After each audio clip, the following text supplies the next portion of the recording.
Hi friends, welcome to ಈ Kannada online channel. ಈ ವಿಡಿಯೋಲಿ ಭಾರತ ಬಾಂಗ್ಲಾದೇಶಕ್ಕೆ ಕೊಟ್ಟಂತಹ $4 ರಿಂದ $5 ಬಿಲಿಯನ್ ಲೋನ್ನ ಕತೆ ಏನು ಅನ್ನೋದನ್ನು ತಿಳ್ಕೊಳ್ಳೋಣ. ಸದ್ಯ ಬಾಂಗ್ಲಾದೇಶದಲ್ಲಿ ಆಗ್ತಿರುವಂತಹ ಬೆಳವಣಿಗೆಗಳ ಬಗ್ಗೆನೂ ತಿಳ್ಕೊಳ್ಳೋಣ. ಶೇಖ್ ಹಸೀನಾ ತಮ್ಮ ಕುರ್ಚಿಯಿಂದ ಇಳಿದ ನಂತರ ಈಗ ಮೊಹಮ್ಮದ್ ಯೂನಿಸ್ ಇಂಟರಿಮ್ ಸರ್ಕಾರವನ್ನು ನಡೆಸುತ್ತಿದ್ದಾರೆ. ಆದರೆ ಈಗ ಭಾರತದ ಮನಸ್ಸಿನಲ್ಲಿ ಮೂಡ್ತಿರುವಂತಹ ಪ್ರಶ್ನೆ ಏನಂದ್ರೆ, ಬಾಂಗ್ಲಾದೇಶದ ಮೇಲಿರುವ ಸಾಲವನ್ನು ಬಾಂಗ್ಲಾ ಸರ್ಕಾರ ಹೇಗೆ ತೀರಿಸುತ್ತದೆ ಅಂತ. ಯಾಕಂದ್ರೆ ಭಾರತ ಬಾಂಗ್ಲಾಗೆ ಸಾಲವನ್ನು ನೀಡಿದೆ. ಬಾಂಗ್ಲಾದೇಶ ಸರ್ಕಾರ ಭಾರತದ ಸಾಲವನ್ನು ತೀರಿಸಲು ಸಾಧ್ಯ ಇದೆಯೋ ಅನ್ನೋ ಪ್ರಶ್ನೆಗಳು ಕೂಡ ಮೂಡ್ತಾ ಇದೆ. ಭಾರತದ ಕಂಪನಿ ಬಾಂಗ್ಲಾಗೆ ವಿದ್ಯುತ್ ಸರಬರಾಜು ಕೂಡ ಮಾಡ್ತಿದ್ವು. ಆದ್ರೆ ಇನ್ನು ಮುಂದೆ ಬಾಂಗ್ಲಾದೇಶ ಭಾರತ ದೇಶದ ಕಂಪನಿಗಳಿಂದ ವಿದ್ಯುತ್ ಖರೀದಿ ಮಾಡ್ತಾರೋ ಇಲ್ವೋ ಅನ್ನೋ ಸಂಶಯ ಕೂಡ ಇದೆ.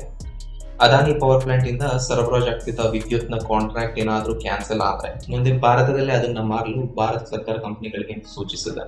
ಈ ಮಧ್ಯೆ ಬಾಂಗ್ಲಾದೇಶದಲ್ಲಿ ಆಗಿರುವಂತಹ ರಾಜಕೀಯ ಬೆಳವಣಿಗೆಗಳ ಪ್ರಭಾವದಿಂದ ಭಾರತ ಸರ್ಕಾರ ಬಾಂಗ್ಲಾದೇಶಕ್ಕೆ ನೀಡಿದಂತಹ $4 ರಿಂದ $5 ಬಿಲಿಯನ್ ಮೊತ್ತ ನಷ್ಟವಾಗಿ ಹೋಗಲಿದೆಯೇ ಎಂಬ ಬಗ್ಗೆಯೂ ಹಲವಾರು ಚರ್ಚೆಗಳು ಇದ್ದಿವೆ. ಇದಲ್ಲದೆ ಭಾರತ ಸರ್ಕಾರವು ಬಾಂಗ್ಲಾದೇಶಕ್ಕೆ ಉಚಿತವಾಗಿ ಹಲವಾರು ಬಾರಿ ಹಣ ಸಹಾಯ ಮಾಡಿದೆ. ಏಕೆಂದ್ರೆ ಬಾಂಗ್ಲಾದೇಶದ ಜನರ ಮನಸ್ಸಲ್ಲಿ ಭಾರತದ ಪ್ರತಿ ಒಳ್ಳೆಯ ಭಾವನೆ ಮತ್ತು ನೆರೆ ರಾಷ್ಟ್ರಗಳ ಜೊತೆ ಒಳ್ಳೆಯ ಸಂಬಂಧ ಬೆಳೆಯಲಿ ಅನ್ನೋ ಉದ್ದೇಶದಿಂದ ಭಾರತ ಅಫ್ಘಾನಿಸ್ತಾನ ದೇಶಕ್ಕೂ ಕೂಡ ಇದೇ ತರಹದ ಸಹಾಯ ಮಾಡಿತ್ತು. ಮತ್ತು ಅಫ್ಘಾನ್ ಪ್ರಜೆಗಳು ಸಹ ಇದರ ಪ್ರತಿಯಾಗಿ ಭಾರತ ಮತ್ತು ಭಾರತೀಯರ ಮೇಲೆ ಅಪಾರವಾದ ಪ್ರೀತಿ ಮತ್ತು ಗೌರವವನ್ನು ಹೊಂದಿದ್ದಾರೆ. India versus Pakistan cricket match ನಡೆಯುವಾಗಲೂ ಕೂಡ ಅಫ್ಘಾನಿಸ್ತಾನ್ ಫ್ಯಾನ್ಸ್ ಭಾರತ ಟೀಮ್ಗೆ ಸಪೋರ್ಟ್ ಮಾಡೋದನ್ನ ಕೂಡ ನಾವು ಹಲವಾರು ಬಾರಿ ನೋಡಿದ್ದೇವೆ. ಆದರೆ ಬಾಂಗ್ಲಾದೇಶದ ವಿಚಾರದಲ್ಲಿ ಇದು ಭಿನ್ನವಾಗಿದೆ. ಬಾಂಗ್ಲಾ ಪ್ರಜೆಗಳಲ್ಲಿ ಭಾರತದ ಪ್ರತಿ ಅಷ್ಟೊಂದು ಕೃತಜ್ಞತೆ ಅಥವಾ ಪ್ರೀತಿ ಗೌರವವನ್ನು ಅಷ್ಟರ ಮಟ್ಟಿಗೆ ತೋರಿಸಿದ್ದು ನೋಡಸಿಗುವುದಿಲ್ಲ. ಹೀಗಿರುವಾಗ ಭಾರತ ಸರ್ಕಾರ ಬಾಂಗ್ಲಾದೇಶಕ್ಕೆ ನೀಡಿರುವಂತಹ ಸಾಲ ನಷ್ಟವಾಗಲಿದೆಯೇ ಎಂಬ ಪ್ರಶ್ನೆ ಕೂಡ ಮೂಡ್ತಿವೆ. ಇದರ ಬಗ್ಗೆ ಸ್ವಲ್ಪ ಸಂಕ್ಷಿಪ್ತವಾಗಿ ತಿಳಿಯೋಣ. ಭಾರತದ ಫಾರಿನ್ ಎಕ್ಸ್ಚೇಂಜ್ ರಿಸರ್ವ್ಸ್ ನೋಡಿದ್ರೆ ಅದು $674 ಬಿಲಿಯನ್ ನಷ್ಟಿದೆ.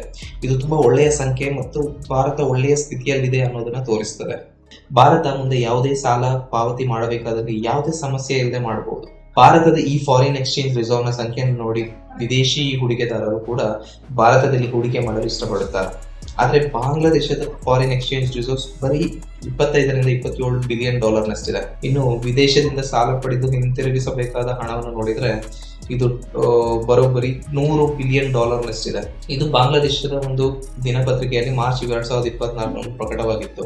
ಮುಂದೊಂದು ದಿನ ಬಾಂಗ್ಲಾದೇಶದ ಶೇಖ್ ಹಸೀನಾ ರವರು ಪ್ರೈಮ್ ಮಿನಿಸ್ಟರ್ ಆಗಿದ್ದ ಕಾಲದಲ್ಲಿ ತೆಗೆದುಕೊಂಡಿರುವಂತಹ ಸಾಲದ ಬಡ್ಡಿ ದರ ಜಾಸ್ತಿ ಇದೆ, ಇದನ್ನು ಹಿಂಪಡಿಸಲು ಸಾಧ್ಯವಿಲ್ಲ ಎಂದು ಹೇಳಿದ್ರು ಅಚ್ಚರಿ ಇಲ್ಲ.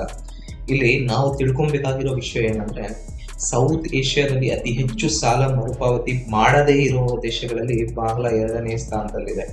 ಇನ್ನು ಭಾರತ ಬಾಂಗ್ಲಾದೇಶಕ್ಕೆ ಮಾಡುತ್ತಿರುವಂತಹ ವಿದ್ಯುತ್ ವಹಿವಾಟು ಮುಂದುವರಿಯುತ್ತೋ ಇಲ್ವೋ ಅಥವಾ ಬಾಂಗ್ಲಾದೇಶ ತನ್ನ ಸಾಲ ಮರುಪಾವತಿ ಮಾಡುತ್ತೋ ಇಲ್ವೋ ಅನ್ನೋದನ್ನ ಕಾದು ನೋಡ್ಬೇಕಾಗಿದೆ.